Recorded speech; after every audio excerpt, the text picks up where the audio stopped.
Shabbat Shalom, and this is 10 Minutes of Torah.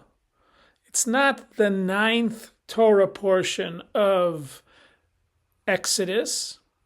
That would be last week's Torah portion, Ki Tisa, and it's not the 11th Torah portion of Exodus. That would be next week's Torah portion, which is Pekudei. But 10 minutes of Torah for the 10th Torah portion of the book of Exodus or Shmot. Well, as we wind down the end of the book of Exodus, of Shmot, we have a lot of repetition going on. That is, earlier in Truma and then Tetzaveh, in those two Torah portions, we had a description of how the Kohen Gadol is to dress. That was in Tetzaveh mostly, and how to make the Mishkan, the tabernacle in the desert, and all the different pieces that go with it. That was in Truma. Now, after a 1-week hiatus, we have two Torah portions that, interestingly, are almost exactly like those first two, like Truma and Tetzaveh, except Truma and Tetzaveh said, this is what you should do to make the Mishkan. This is what you should do to make the clothing of the Kohen Gadol. Now we say, and this is what they did. And guess what? They did as they were instructed. That is, it describes now all of the details of how they did indeed put together the Mishkan, the traveling sanctuary in the desert. Ultimately, it becomes sort of the model for the Beit HaMikdash in Jerusalem. So not surprisingly, they did as they were told. What is surprising is what is the reason for the emphasis. Why not just say, here are the instructions that God gave the people, and it was carried out? Well, I believe that the reason for this repetition has a lot to do with last week's Torah portion. But before we get to that, I want to make mention of the fact that this is the third of the 4 special Shabbatot that occur before Purim and now Pesach. This third Shabbat is called Shabbat Parah. The word parah in Hebrew means a cow. Why would we have a cow Shabbat? Why not a chicken Shabbat or, a deer Shabbat? The answer is that in the Torah, the red heifer, which is a cow, right? The red heifer was deemed to have some kind of special qualities in making us pure. If we'd come into contact with impurity, which generally is associated with death, if we'd come into contact with that, how did you get rid of that impurity? The answer is there was a ceremony that you would take the ashes of the red heifer. It's a strange and unusual ceremony, but interesting, actually. You take the ashes of the red heifer in order to purify yourself. Well, so a heifer in Hebrew is para aduma, the red heifer. And so we read it this Shabbat. Now, why this Shabbat? Because in earlier times, people could not participate in Pesach, in the Seder, in the Paschal lamb sacrifice. They could not participate in it if they were in a state of impurity. They had to get out of that state of impurity. So this Torah portion was read to remind people that in order to celebrate Pesach in its proper time, you needed to have that sense of purity. And so we still continue to read it today because it reminds us of what our ancestors did. Now you might ask, what if you couldn't become pure before Pesach? The answer is, find in the book of Numbers something called Pesach Sheni, the second Pesach. That is, if you were not able to celebrate Pesach the first time, there actually is another date later on that allows us to celebrate Pesach on that date. But we'll worry about that when we get to the book of Numbers. In the meantime, this Shabbat Parah, is a reminder that as we have a lot of preparations to do for Pesach, and I'm sure that's true of all of us. Now let's go back to the Torah portion, Vayakhel. Why is it important to repeat all that was said before?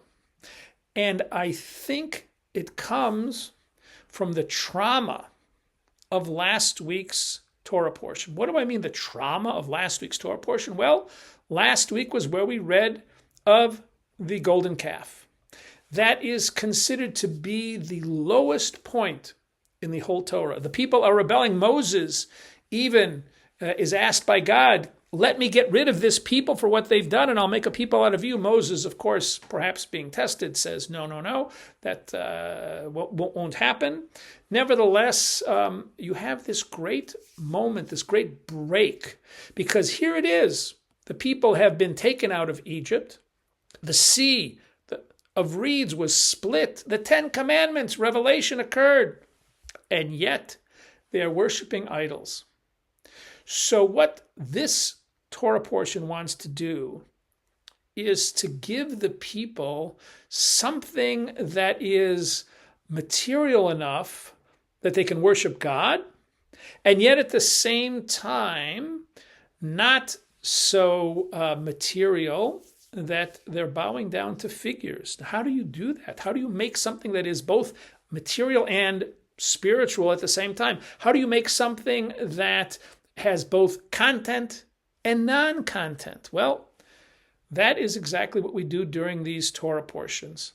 And it is to remind us, it is to tell the people in the desert, God understands that the people want something real to hold on to. Just like, by the way, we build synagogues. Why not just worship in open fields? Why not worship in people's homes? The answer is that the structure lends itself to our worship, lends itself to piety, lends itself to connecting to God. And so therefore, not only do we have the instructions, but now God wants to tell us, the Torah wants to tell us that this is how they constructed it. They didn't construct a golden calf. I mean, they did, and they suffered because of that. But instead, they construct this Mishkan in the desert. And what is fascinating about the Mishkan in the desert, with all of these details of instruction, there's one thing that is missing, and that is a depiction of God. When the temple was built, it was unbelievable what the Kohen Gadol would do on Yom Kippur. The Kohen Gadol would go into the Kodeshim, the Holy of Holies, and you know what was in there? Nothing. The Kohen Gadol would utter God's name, which was a secret, if you will, exactly how to pronounce it, but there was nothing there. And I believe that these two portions, these two Torah portions, this week and next week, are to tell the people that we can find some balance here. Yes, God understands that worship is something that comes from the heart, and yet we need something physical. We need a beautiful synagogue to pray in. We need an ark to keep the Sifrei Torah, the Torah scrolls in. And so the Torah says we don't believe in making any graven images, whether it be an idol or even God. You can't make a graven image of God. Can't do that. That's, in a sense, almost what the golden calf was.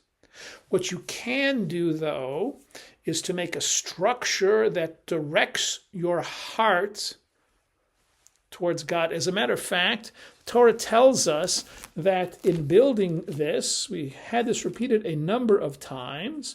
It says here, K'hu me'itchem, take from among yourselves, Truma, a gift to God.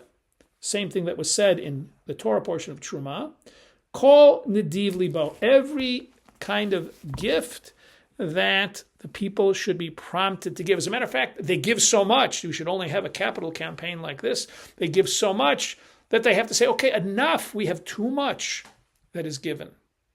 But it reminds us that giving from the heart, that making of a beautiful structure in the desert without any kind of physical representation of God is exactly what the Torah wants to emphasize and exactly what the people need. They don't need a golden calf. They need a structure that is empty of physical objects, but filled with our spirit and with God's spirit. And that's where we can indeed meet. Well, this has been 10 minutes of Torah. Not the 9th parashah, that was Ki Tisa, not the 11th parashah, that is Pekudei next week, but 10 minutes of Torah on the 10th parashah of Shmot, of Exodus. Shabbat Shalom.